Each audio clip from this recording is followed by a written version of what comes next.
你敢信吗？曾经为了一口水就能打破头的地方，现在打开水龙头就有清水流，猜猜是谁用硬核技术把抢水地狱变成了水源宝地？深秋的德黑兰，街头的饮水售卖机前排起了长队，一瓶500毫升的瓶装水价格飙升至平时的3倍，仍有人源源不断地加入抢购行列。这座拥有1400万人口的西亚最大城市，正经历着60年来最严峻的生存考验，连续6年的超级干旱，已将城市推向了0日断水的悬崖边缘。国际知名水资源治理专家伊朗前副总统卡韦赫·马达尼在接受采访时直言，这就是教科书式的0日，水龙头彻底断水的那一刻。德黑兰距此可能只有几天到几周，这场干旱的残酷程度远超想象。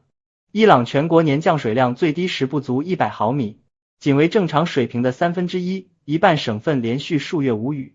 南部法尔斯省和北部古勒斯坦省的大型水库已完全干涸。作为德黑兰主要饮用水来源的阿米尔卡比尔大坝，蓄水量仅剩1400万立方米，仅为其总容量的 8%。水务公司负责人贝赫扎德·帕尔萨警告，按当时的消耗速度，这座关键水坝只能再为首都供水2周。更令人绝望的是，19座全国性关键水库的平均蓄水量不足 5%， 部分水库已降至无法取用的死库容状态，而原本作为重要水源补充的高地积雪，面积较过去20年平均水平减少了 99.8%， 几乎消失殆尽。水资源的枯竭直接引发了城市运转的瘫痪，德黑兰的供水管网压力持续下调，夜间限水成为常态，部分老旧居民区甚至白天也只能断断续续接到少量浑浊的自来水。为了获取生活用水，居民们不得不凌晨就到政府设立的临时供水点排队，一辆辆装满淡水的油罐车在城市里穿梭，成为最忙碌也最稀缺的身影。而这背后是更惊人的资源透支。伊朗年可再生水资源量约为4000亿立方米，按可持续标准年耗水量应控制在510亿立方米以下，但实际年用水总量已超过900亿立方米。长期的过度开采让地下含水层濒临枯竭，德黑兰部分地区地面每年下沉30厘米，仿佛城市正在缓慢塌陷。干旱的影响远不止于城市，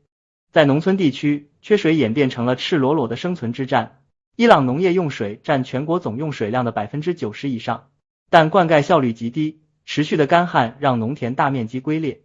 农业产量同比骤跌 45%， 超过1500万人的生计陷入危机。在东南部的西斯坦比路支斯坦省，曾经滋养两岸的赫尔曼德河流量锐减，昔日肥沃的绿洲变成荒漠，村民们为了争夺有限的井水和河水，频繁爆发抢水斗殴，邻里反目、宗族对立的情况屡见不鲜。更严重的是，水资源争端还蔓延到了国界之外。这条发源于阿富汗的河流，成为两国冲突的导火索。2023年5月，伊朗与阿富汗塔利班武装在边境交火，造成双方人员伤亡。而冲突的根源正是阿富汗上游节水导致伊朗下游地区干旱加剧。两国围绕赫尔曼德河的争端由来已久。1973年签订的水资源分享协议早已名存实亡。由于水文观测站被塔利班控制，伊朗每年实际获得的水量远低于约定的 8.2 亿立方米，水资源成为困扰两国关系的死结。面对这场系统性的水资源破产，伊朗政府一度束手无策。总统佩泽希奇扬多次发出紧急警告，若12月再无有效降雨，德黑兰部分地区将被迫疏散，甚至提出了迁都的激进提议。他坦言，将首都迁往南部波斯湾沿岸并非本意，但德黑兰的缺水危机已无轻易解决的可能。从其他地区调水到首都，每立方米成本高达4欧元，长期来看完全不具备可行性。政府也曾尝试人工增雨，但这种效果有限的技术无法改变根本局面，只能成为一种安抚民众的政治姿态。科学家们早在几十年前就发出过警告，指出人口快速增长、城市化无序扩张、水利管理不善等问题将导致严重水危机，但这些声音一直被忽视，直到干旱的最后一根稻草压垮了整个系统。在饱受干旱蹂躏的伊朗，大自然正在做着制裁和空袭都做不到的事情。卡维赫·马达尼的评价一针见血，这场危机并非单纯的天灾，而是长期资源透支与管理失序共同造成的恶果。当水库见底，河流干涸，地下水耗尽，伊朗人终于意识到，水不再是理所当然的资源，而是关乎国家存续的战略命脉。整个国家仿佛被按下了暂停键，经济活动放缓，社会情绪紧张，曾经的发展愿景被生存焦虑取代。在这样的绝境中，伊朗开始向全球寻求解决方案，而此时，一套来自中国塔里木河流域的治水经验正跨越千山万水，为这个深陷干旱的国家带来了一线生机。当德黑兰的0日断水警告越来越近，伊朗政府在全球范围内寻求解决方案时，一套来自中国塔里木河流域的治水经验成为了这场危机中的关键转机。不同于其他国家提出的单一建坝或调水方案，中国带来的是经过20年实战检验，能同时解决水源短缺和用水浪费的系统性方案。这套在新疆塔里木河成功让1700万亩胡杨林复苏，600万人生计得到保障的技术，如今跨越国界，在伊朗的干旱土地上落地生根。中国方案的核心在于彻底摒弃了头痛医头、脚痛医脚的传统治水思维，而是将生态调水与智能节水两大技术体系深度融合。其中，阿尔塔什水利枢纽的筑坝经验成为破解伊朗水源难题的关键。这座被称为新疆三峡的超级工程，曾攻克高地震裂堵、高边坡、深厚覆盖层等世界级技术难题，在覆盖层深达94米的松软河床上建起164.8米高的大坝，能抵御9度地震，将叶尔羌河千年水患转化为年22.39亿千瓦时的清洁能源和稳定灌溉水源。中国团队将这套精准筑坝技术原样复制到伊朗，针对伊朗多山地、径流集中的特点，在赫尔曼德河支流和扎格罗斯山脉沿线建设小型梯级水坝，不再追求单一大型水库的蓄水能力，而是通过分散拦截山地汛期洪水，把原本白白流失的暴雨径流转化为稳定水源。仅在克尔曼省建设的3座中型水利枢纽，就实现了年蓄水 1.2 亿立方米，相当于30个西湖的水量。而在节水端，中国带来的摩下滴灌技术更是直击伊朗农业用水浪费的痛点。伊朗 90% 以上的水资源用于农业，但传统漫灌方式让大部分水分蒸发流失，灌溉效率不足 40%， 这与塔里木河流域曾经面临的困境如出一辙。中国团队引入的摩下滴灌技术，通过覆膜一蒸与精准供水相结合，让土壤水分蒸发量减少 60% 以上，节水率高达 40%， 负 50%， 同时实现水肥料一体化管理。在伊朗伊斯法罕省的切姆示范田，技术人员指导农户铺设滴灌带和地膜，将每亩用水量从传统漫灌的300立方米骤降至150立方米，肥料利用率却提高 30%。 更关键的是，这套技术充分考虑了伊朗农户的实际操作能力。中国工程师编写了图文并茂的波斯语操作手册，还组建专门培训团队，手把手教农户调试设备、配比水肥，让原本依赖经验灌溉的农民快速掌握了精准节水的种植方法。地下水涵养技术的引入，则为伊朗解决了长期过度开采导致的含水层枯竭问题。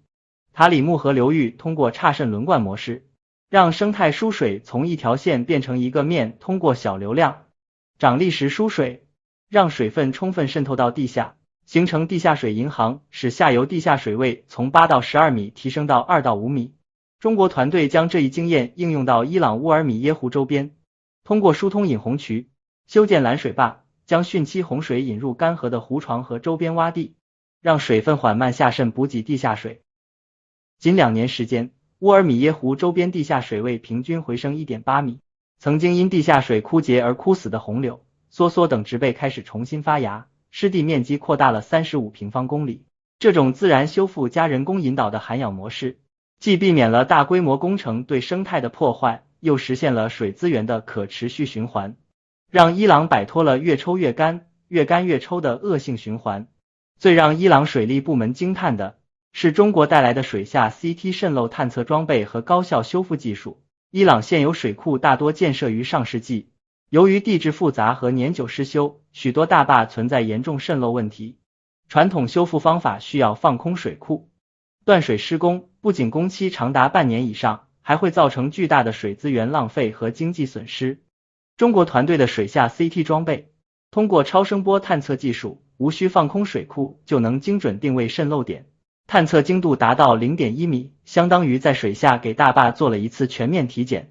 在阿米尔卡比尔大坝的修复工程中，中国工程师运用深水堵漏技术，在70米水深下对3处大型渗漏点进行精准封堵，整个施工过程仅用45天，比传统方式缩短1半工期，节约成本超1亿元。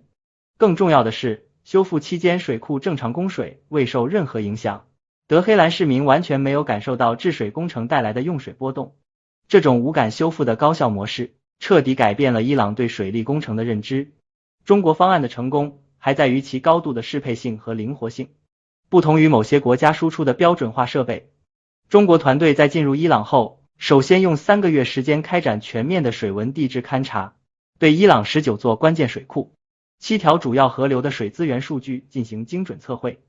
结合当地气候特点和用水需求，对塔里木经验进行本土化调整。例如，针对伊朗冬季严寒、夏季酷热的气候，中国工程师对滴灌带材质进行改良，使其能耐受-15摄氏度的低温和50摄氏度的高温。考虑到伊朗电力供应不稳定，在智能监控系统中增加了太阳能供电模块，确保设备全天候正常运行。这种先勘察后设计再施工的科学流程，让中国技术既保留了核心优势，又完美适配了伊朗的实际情况，避免了水土不服的问题。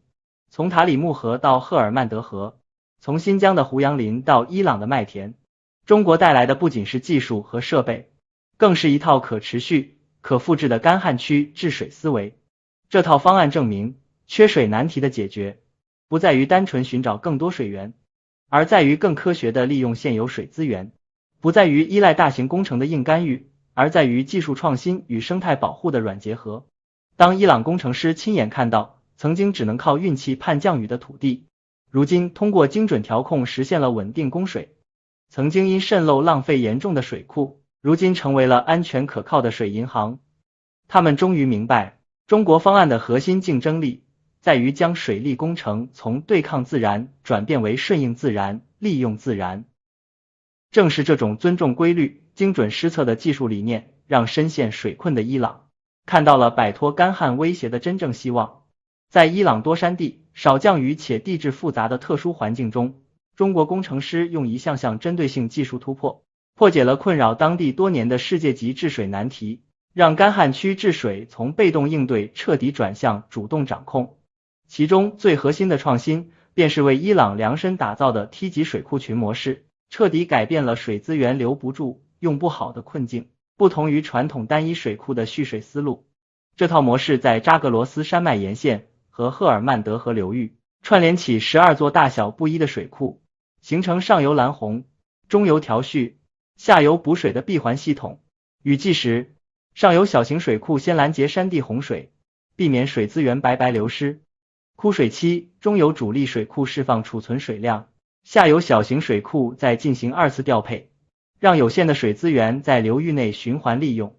为了适配伊朗复杂的地质条件，中国团队还借鉴了滇中引水工程的4超前理念，提前探测断层破碎带，通过超前注浆加固掩体，有效避免了水库建设中的塌方和渗漏风险。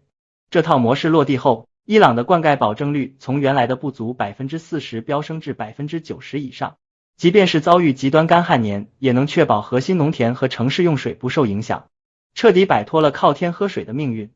智能监测技术的引入，让伊朗水利管理实现了质的飞跃。过去，伊朗水利部门靠人工巡查水库，不仅效率低下，还常常因为地形险峻无法覆盖全部区域、渗漏点、水位异常等问题往往发现不及时，导致大量水资源浪费。中国团队带来的无人机巡查加 AI 数据分析系统，彻底改变了这一现状。搭载高清摄像头和红外探测仪的无人机，每天沿着水库岸线和输水渠道飞行，将拍摄到的画面实时传输至后台。AI 系统则通过算法自动识别水位变化、堤坝裂缝、渗漏痕迹等异常情况，识别精度达到毫米级，比人工巡查效率提升3倍。更实用的是，这套系统还能结合当地气象数据，预测未来1周的水资源供需情况，为调度决策提供科学依据。在科尔曼省的水库群，曾经需要20名工作人员花1周时间完成的巡查任务，如今无人机半天就能搞定， AI 系统当天就能生成分析报告。伊朗水利工程师阿里里萨直言，以前我们是水跑了才发现问题，现在系统提前预警，我们能主动防控，这种管理模式的改变比建一座水库更有价值。深水堵漏技术的突破更是让伊朗同行惊叹不已。伊朗的阿米尔卡比尔大坝等关键水利设施，大多建于上世纪，因年久失修和地质变动，存在多处严重渗漏点。传统修复方法需要放空水库，断水施工，不仅工期长达半年以上，还会造成巨大的经济损失和用水危机。中国团队带来的深水堵漏技术，却实现了不放水、不影响供水的修复奇迹。这项技术的核心是被称为水下 CT 的超声波探测装备，无需人员下水，就能精准定位70米水深下的渗漏点，探测精度达到 0.1 米，就像给大坝做了一次全面的水下体检。修复时，中国工程师采用特制的水下不分散混凝土和垂直导管法，通过导管将混凝土精准输送至渗漏点。这种混凝土在水中不会分散，能牢牢附着在坝体上，形成坚固的封堵层。为了提高施工效率，团队还设计了轨道式水下台车，工作人员在岸上就能控制台车进行凿锚、钻孔、锚固等作业，既降低了潜水员的安全风险，又提升了施工精度。在阿米尔卡比尔大坝的修复中，中国团队仅用45天就完成了3处大型渗漏点的封堵，比传统方式缩短1半工期，节约成本超1亿元。而且修复期间水库正常供水，德黑兰市民完全没有感受到用水波动。这种无感修复的技术实力，让伊朗彻底折服。针对伊朗农业用水浪费严重的问题，中国团队在磨下滴灌技术基础上，进一步研发出水肥光热一体化智能系统，让节水效果再上一个台阶。传统滴灌技术虽然能减少水分蒸发，但无法根据作物生长需求精准调控水肥。中国的创新系统通过传感器实时监测土壤湿度、养分含量和作物生长状态，再结合当地光照、温度数据，自动调整滴水频率和水肥配比。比如在伊斯法罕省的棉花种植区，系统能根据棉花不同生长期的需求，将水分和肥料精准输送至作物根部，避免浪费的同时，还能提升产量。更贴心的是，这套系统还支持手机 APP 远程控制，农户在田埂上就能随时查看灌溉情况，调整参数。为了适配伊朗的气候条件，中国工程师还对滴灌带材质进行了改良，使其能耐受-15摄氏度的低温和50摄氏度的高温，避免因极端天气导致设备损坏。这项技术让伊朗农业灌溉用水效率再提升 20%， 每亩地每年可节水120立方米。按伊朗现有灌溉农田面积计算，每年可节约的水资源相当于10个中型水库的蓄水量。除了这些核心技术，中国团队还在细节上不断创新，破解了一个个施工难题。伊朗南部地区地质多为松散的沙卵石层，修建输水管道时容易出现坍塌，传统方式需要大面积开挖，不仅破坏环境，还影响交通。中国工程师借鉴塔里木河流域的管道铺设经验，采用水平定向钻进技术，在地下数十米处精准钻孔，将管道从地下穿越，无需大面积开挖，既保护了地表生态，又缩短了施工周期。针对伊朗电力供应不稳定的问题，智能监测系统和灌溉设备都增加了太阳能供电模块，确保全天候正常运行。在水资源调度上，中国团队还研发了错峰用水智能算法，根据城市生活用水、农业灌溉、工业生产的不同需求，合理分配水资源，避免高峰期供水紧张。这些看似细小的技术创新，却共同构成了中国方案的核心竞争力，让每一滴水都能发挥最大价值。从梯级水库群的整体布局，到毫米级的智能监测，再到深水堵漏的精准施工，中国工程师用一项项硬核技术，不仅解决了伊朗的治水难题，更刷新了世界对干旱区治水的认知。这些技术突破的背后，是中国在塔里木河流域数十年的实战积累，是无数工程师对干旱区水利规律的深刻把握。正如伊朗水利部长所言，中国带来的不仅是技术和设备，更是一套让干旱地区可持续发展的科学方法。当这些技术在伊朗的土地上落地生根，曾经的治水困境被逐一破解，人们终于明白，干旱并非不可战胜，只要用对技术，找对方法，有限的水资源也能支撑起无限的发展可能。而这些技术突破所展现的实力，也让中国干旱区治水经验成为全球同类地区可借鉴的典范。清晨的德黑兰，居民打开水龙头，清澈的自来水哗哗流出，再也不用像几年前那样，凌晨排队争抢油罐车里的淡水，也不用为夜间断水而囤积瓶装水。这座曾濒临0日断水的千万人口大都市，如今每天能稳定获得300万立方米生活用水，相当于1200个标准泳池的水量，供水保证率达到 99%。 水务公司的断水预警系统早已解除，成为中国技术带来改变的最直观见证。在德黑兰老城区，70岁的居民穆罕默德·里萨拧着刚接满的水桶感慨，以前洗澡要掐着时间，洗衣机不敢随便用，现在再也不用为水发愁了。这样的日子以前想都不敢想，生活用水的改善只是开始。曾经干涸的湖泊湿地也在逐步复苏。乌尔米耶湖作为伊朗最大的湖泊，曾因持续干旱和过度取水，湖面面积从6000多平方公里锐减至不足1000平方公里，被联合国列为生态危机最严重的湖泊之一。湖底裸露的盐尘随风飘散，成为周边地区的主要污染源。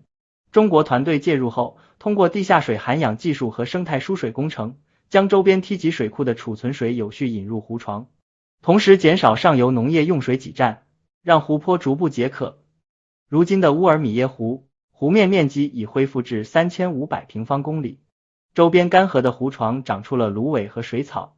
消失多年的水鸟重新栖息，形成了绵延数十公里的湿地带。生态学家实地监测发现，湖泊周边的空气湿度提升了 15%， 盐尘暴发生频率下降了 70%， 曾经的生态灾难区正在变回鸟类天堂，吸引着周边居民前来休闲观光，带动了当地生态旅游的发展，农业领域的蜕变更为显著。中国技术让伊朗的干旱土地重新焕发生机，伊朗农业用水占全国总用水量的 90% 以上，但过去粗放的漫灌方式导致水资源浪费严重，加上持续干旱，大量农田被迫弃耕。中国磨下滴灌技术和水肥光热一体化系统推广后，这一局面彻底扭转。在伊斯法罕省的千亩示范田，曾经每亩需要300立方米水的小麦种植，如今仅需150立方米，节水率高达 50%， 而粮食产量却增长了 20%， 每亩单产从300公斤提升至360公斤。更让人惊喜的是，滴灌技术的推广让原本不适宜耕种的干旱土地变成了良田。伊朗南部法尔斯省通过推广中国节水技术，新增灌溉农田20万亩，相当于18万个足球场的面积，不仅解决了当地10万人的吃饭问题，还减少了对地下水的过度开采。当地农户萨利赫卡里米算了一笔账，以前种10亩地要雇人浇水，水费和人工费占了收成的一半，现在用滴灌，手机就能控制浇水施肥，成本降了 30%， 收入却翻了一番。这都是中国技术带来的好处。水资源的稳定供应还化解了长期存在的社会矛盾和边境争端。在伊朗东南部的西斯坦、比路支斯坦省，过去因争夺赫尔曼德河水资源，村庄之间频繁爆发抢水斗殴，邻里反目成仇的情况屡见不鲜。中国梯级水库群建成后，该地区每年能稳定获得 1.2 亿立方米水资源，不仅满足了农业灌溉和生活用水需求，还修建了小型蓄水池，让每个村庄都有了稳定的水源。曾经因抢水结怨的2个村庄，如今共同使用一条输水渠。村民们还联合成立了水利合作社，共同管理水资源，矛盾变成了合作。在伊朗与阿富汗边境，由于中国技术让伊朗下游地区供水得到保障，两国围绕赫尔曼德河的水资源争端也显着缓解。2024年，两国重启水资源合作谈判，签署了新的水资源分享协议。阿富汗同意保障下游伊朗的基本用水需求，而伊朗则向阿富汗提供中国节水技术支持。水资源从冲突的导火索变成了促进两国友好的纽带。联合国水资源规划署评价，中国技术不仅解决了伊朗的水困，更为地区和平稳定做出了重要贡献。工业生产也因水资源保障迎来新的发展机遇。过去，伊朗许多工厂因缺水被迫减产或停产，尤其是高耗水的纺织、化工等行业，发展受到严重制约。如今，稳定的水资源供应让这些行业焕发新生。德黑兰周边的工业园区新增企业30家，创造就业岗位 1.5 万个。伊朗最大的纺织企业负责人穆罕默德·哈桑表示，以前工厂每周要停产2天节水，现在24小时不间断生产，产能提升了 40%， 产品出口量也增加了 25%。 没有稳定的供水，这一切都不可能实现。更重要的是，中国节水技术的推广让工业用水效率大幅提升。伊朗工业用水重复利用率从原来的 40% 提升至 70%， 达到国际先进水平，既降低了生产成本，又减少了环境污染。从城市居民的日常用水，到湖泊湿地的生态复苏，从农田里的丰收景象，到边境地区的和平共处，中国技术带来的改变渗透到伊朗社会的方方面面。千万民众告别了缺水的焦虑，迎来了安稳幸福的生活。曾经的抢水地狱彻底成为历史。这些实实在在的成果，不仅让伊朗民众感受到了技术的力量，更让他们对中国技术充满了信任和认可。正如伊朗水利部长在接受采访时所说，中国带来的不仅是水，更是希望和发展的动力。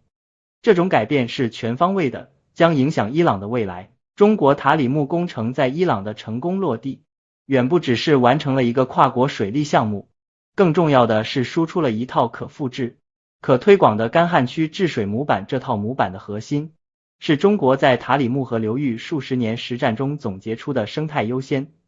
精准施策、循环利用的治水理念，而伊朗的实践则再次验证了这套理念的普适性。在新疆叶尔羌河流域，通过类似的梯级水库群、智能节水和生态涵养技术，让曾经断流的河流重现生机。1700万亩胡杨林免于枯萎，600万个族群众的生产生活用水得到稳定保障，流域内地下水位平均回升 2.3 米，生态环境实现系统性修复。如今，这套技术在伊朗扎格罗斯山脉沿线、赫尔曼德河流域等不同气候、不同地质条件下成功复制，不仅解决了千万人的缺水难题，更证明了中国干旱区治水技术并非量身定制的特例，而是能够适配全球多数干旱地区的通用方案。联合国干旱区治理委员会在考察后发布报告称，中国塔里木模式为全球干旱区水资源管理提供了新范式，其技术适配性和生态可持续性值得所有缺水国家借鉴。中国的技术输出始终伴随着授人以渔的合作理念，而非单纯的设备倾销或工程承包。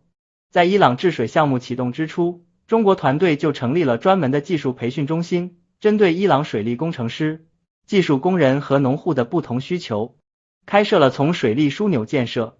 智能设备操作到节水种植技术的全链条培训课程。培训内容全部采用波斯语授课，配套编写了6套图文并茂的实操手册，涵盖梯级水库调度、无人机巡查、滴灌系统维护等12个核心模块。截至目前，已累计培训伊朗本地技术人才800余人次，其中300多名工程师通过考核后，能够独立完成智能水利系统的调试、运维和故障排查。中国团队还在伊朗建立了3个技术示范基地，长期派驻专家提供现场指导，帮助当地组建本土化的水利管理团队。伊朗水利部技术总监马赫迪纳贾菲说，中国不仅给我们建好了水库和灌溉系统，更教会了我们如何管理和维护这些设施。这种技术转移比工程本身更有价值，让我们能够长期受益。这种深度技术合作，让中国水利标准在全球干旱区治理中逐步站稳脚跟。在伊朗项目中，中国团队采用的干旱区梯级水库群建设标准、智能节水灌溉系统技术规范等多项行业标准，经过实战检验后，被伊朗政府正式纳入国家水利建设标准体系。成为后续水利项目的强制执行标准。与此同时，这些标准还通过联合国粮农组织、国际水资源协会等平台，向其他缺水国家推广。目前，伊拉克、沙特阿拉伯、埃及等多个中东和非洲国家已纷纷表示希望引进中国塔里木模式，其中伊拉克已与中国签署合作协议，计划在幼发拉底河流域建设梯级水库群和智能节水灌溉系统。埃及则邀请中国团队参与尼罗河三角洲的地下水涵养项目。中国水利标准的国际化，不仅提升了全球干旱区治水的整体水平，更让中国技术成为全球水资源治理领域的可信品牌。中国的水利合作始终坚持互利共赢、生态友好的原则，从不附加任何政治条件，也不忽视项目所在国的生态保护需求。在伊朗沃尔米耶湖生态修复项目中，中国团队没有盲目追求工程速度，而是先花半年时间开展生态勘察，联合中伊两国生态学家制定了最小干预、自然修复的方案，通过疏通天然引洪渠、修建生态缓冲带等方式，让湖水自然回升，避免了大规模工程对湿地生态的破坏。这种生态优先的理念，与伊朗的环保需求高度契合，也赢得了当地民众的广泛支持。此外，项目建设过程中，中国团队还优先雇佣当地工人，带动了2000多个就业岗位，采购本地建材占比达到 60% 以上，助力当地经济发展。这种技术加就业加生态的多维度合作模式，让中国的水利输出成为促进当地可持续发展的重要力量，也让合作双方实现了真正的互利共赢。从塔里木河到赫尔曼德河，从中国新疆到伊朗高原，中国水利技术的跨越国界，本质上是人类应对全球干旱挑战的一次成功实践。全球有超过1/3的地区面临缺水问题，每年因干旱造成的经济损失超过1200亿美元，水资源短缺已成为制约全球发展的重要瓶颈。中国塔里木工程的成功，向世界证明了缺水难题并非无解，通过技术创新、科学管理和国际合作，就能实现水资源的可持续利用。更重要的是，中国用实际行动诠释了人类命运共同体的理念，水资源是全人类的共同财富。治理干旱需要全球范围内的技术共享和经验交流。中国不搞技术垄断，不谋求经济霸权，而是以开放包容的态度，将自己的实战经验转化为全球公共产品，助力更多国家摆脱缺水困境。如今，在伊朗的水库旁、农田里，随处可见中国技术的身影，也随处可见中伊两国技术人员并肩工作的场景。这些跨越国界的合作，不仅解决了实实在在的民生问题，更搭建起了文明互鉴的桥梁。中国塔里木工程的全球价值，不仅在于技术本身的先进性，更在于其背后所蕴含的合作理念和发展智慧，尊重各国国情，坚持生态优先，注重能力建设。这种合作模式或许比技术本身更能给全球水资源治理带来启示。当越来越多的缺水国家通过中国技术实现水源充足，当干旱地区的民众不再为水发愁，中国水利技术所承载的早已超越了工程本身，成为促进全球发展、增进人类福祉的重要力量。中国与伊朗在水利领域的合作，未来将向着数字化、规模化、区域化的方向深度迈进，成为全球干旱区水资源治理的示范样板。依托中国在数字孪生水利领域的技术突破，双方计划3年内建成覆盖伊朗主要流域的数字水利大脑，将卫星遥感、无人机巡查、地下水位监测等数据整合为3维数字镜像，实现洪水演进、旱情发展的精准模拟，让水资源调度从经验判断升级为数据决策。这套系统将借鉴中国7大江河数字孪生建设经验，重点提升极端天气下的水资源调控能力，预计可将旱涝灾害预警时间提前72小时，灌溉用水精准度提升至 95% 以上，彻底解决伊朗水资源时空分布不均的难题。技术迭代将持续聚焦开源与节流双重突破。在节水端，中国将推广新一代光伏驱动智能灌溉系统，结合伊朗丰富的太阳能资源，实现灌溉设备零电网依赖。同时，通过 AI 算法根据作物长势和气象数据自动调整水肥配比，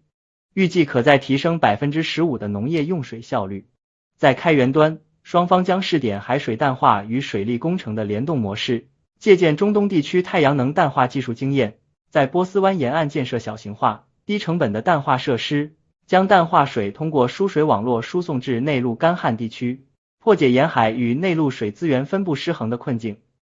此外，地下水回补技术将进一步升级，通过人工湿地加地下水库组合模式，让有限的地表水资源转化为可长期利用的地下储备。预计10年内可使伊朗地下水位平均回升3米。区域化合作将让治水成果辐射更广范围。中国与伊朗计划联合成立中东干旱区水利技术联盟，将塔里木模式推广至伊拉克、阿富汗等周边缺水国家，构建跨流域水资源合作网络，借鉴蓝莓水资源合作的信息共享机制。未来将建立中东地区水文数据共享平台，实现跨境河流流量、水质等信息实时互通，从源头化解水资源争端。针对幼发拉底河、底格里斯河等跨境河流，将推动建设联合梯级水库群，通过协同调度实现丰水期蓄水、枯水期补水，让水资源从冲突导火索转变为区域合作纽带。预计该联盟成立后5年内可汇集超过5000万中东民众，产业赋能将成为合作新的增长点。依托水利工程建设，中国将与伊朗共同打造节水技术产业园区，聚焦滴灌设备、智能监测终端等产品的本土化生产，预计可创造3000个本地就业岗位，同时带动上下游产业发展。双方还将探索水权交易数字化平台，借鉴中国水权交易市场化经验，让节水效益转化为经济收益，激励农户和企业主动参与节水行动。此外，生态旅游与水利工程的融合将成为新亮点，在乌尔米耶湖等生态修复区打造水利加旅游综合体，让复苏的湿地和湖泊成为生态教育与休闲观光的目的地，带动当地经济多元化发展。全球治理层面，中国与伊朗的合作将为应对全球水危机提供实践样本，双方将共同参与联合国干旱区治理标准制定，把生态优先、技术赋能、区域协同的治水理念转化为国际通用准则。同时，通过技术培训、项目援建等方式，向非洲、拉美等缺水地区输出经验。随着合作的深入，中国干旱区治水技术将进一步完善，形成涵盖勘察设计、工程建设、运维管理的全链条服务能力，成为全球水资源治理领域的核心力量。未来，当更多国家通过这套技术摆脱缺水困境，当干旱地区的民众不再为水发愁，中国与伊朗的水利合作将真正诠释人类命运共同体的深刻内涵，让技术创新成为跨越国界的民生福祉。